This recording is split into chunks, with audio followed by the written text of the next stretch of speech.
बिस्मिल्लाहिर्रहमानिर्रहीम। साथियों, आज हम कर रहे हैं प्रेजेंट परफेक्ट टेंस, फेल हाल मुकम्मल। आज हम इसके इंटेरोगेटिव फार्मूला यानी इंटेरोगेटिव जुमले, सवालिया जुमले कर रहे हैं। ठीक है, लेकिन चलिए हम डिटेल में करते हैं जरा। फेल हाल मुकम्मल सवालिया जुमले यानी इंटेरोगेटिव, इसका फार्मूला देखिएगा। हैज और हैव के बाद सब्जेक्ट प्लस वर्ब की थर्ड फॉर्म प्लस ऑब्जेक्ट। ठीक, ये इसका हो गया फार्मूला। मैं दोहरा देता हूँ, हैज और हैव के बाद सब्जेक्ट वर्ब की थर्ड फॉर्म प्लस ऑब्जेक्ट, आखिर में सवालिया निशान। जी समझ आ गई ना। अब देखिए, क्या वो आपको पढ़ा चुका है, क्या वो आपको पढ़ा चुका है, तो इसका बड़ा आसान सा मामला है। हैज या हैव को जुमले के शुरू में आपने लिखा फार्मूले में, प्लस सब्जेक्ट प्लस वर्ब की थर्ड फॉर्म प्लस ऑब्जेक्ट। ठीक, हैज हैव क्या, मैंने कल पहले भी बताया था कि हैज हैव का मतलब चुका है होता है, लेकिन चूंकि जुमले के शुरू में हमने लगाया इसका, तो उसका फिर क्या क्या मानों में भी आएगा। ये has have plus subject plus verb की थर्ड फॉर्म प्लस ऑब्जेक्ट। क्या वो सब्जेक्ट आ गया, वो थर्ड फॉर्म में है पढ़ा आपको, क्या वो आपको पढ़ा चुका है। अब इसकी मैं अंग्रेजी करने लगा हूं, क्या वो आपको पढ़ा चुका है कि अंग्रेजी देखिए, ये देखें, has he taught you, has he taught you, क्या वो आपको पढ़ा चुका है। क्या बच्चे गली में खेल चुके हैं। ठीक, चूंकि जगह थोड़ी है तो मैंने फार्मूला नहीं लिखा, हैव चिल्ड्रन प्लेड, क्या बच्चे खेल चुके हैं।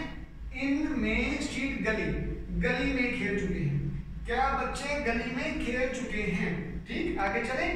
आखिरी जुमला मैं ऊपर कर रहा हूं मैं आपके लिए, क्या वो मरी जा चुकी है।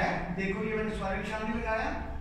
हैज हैव का मेरे पास जगह थी तो मैंने डाल दिया दोबारा formula, has have plus subject verb की थर्ड फॉर्म प्लस ऑब्जेक्ट, आखिर में सवालिया निशान। देखिएगा बच्चों, क्या यानी चुका है, चुकी।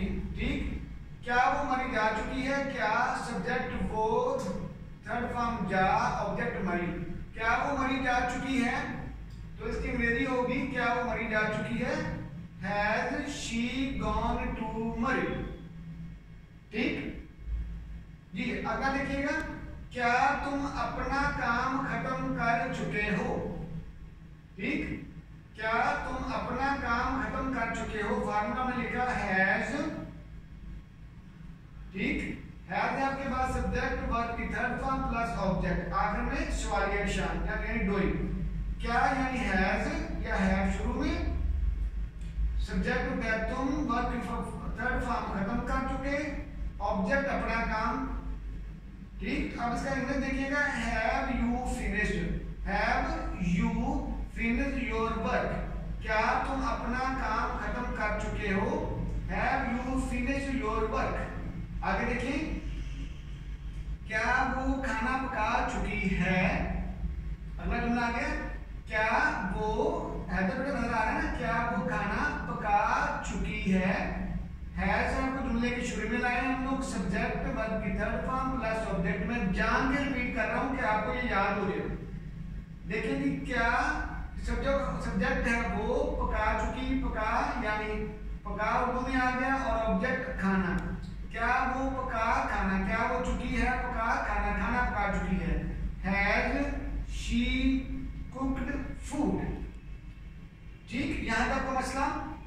जी आगे चलते हैं, क्या हम वक्त ज़ाया कर चुके हैं। हैव सब्जेक्ट वर्ब की थर्ड फॉर्म प्लस ऑब्जेक्ट, क्या सब्जेक्ट हम, थर्ड फॉर्म ज़ाया, ऑब्जेक्ट वक्त। हैव वी वेस्टेड टाइम, क्या हम वक्त ज़ाया कर चुके हैं, हैव वी वेस्टेड टाइम। ठीक, आगे चले जी, क्या वो लाहौर जा चुके हैं। हैव आपके पास सब्जेक्ट वर्ब की थर्ड फॉर्म प्लस ऑब्जेक्ट, क्या वो लाहौर जा चुके हैं, have they gone to Lahore, have they gone to Lahore, क्या मैं उसकी मदद कर चुका हूं, have I helped him, have I helped him, क्या मैं उसकी मदद कर चुका हूं। जी जज़ाकल्लाह।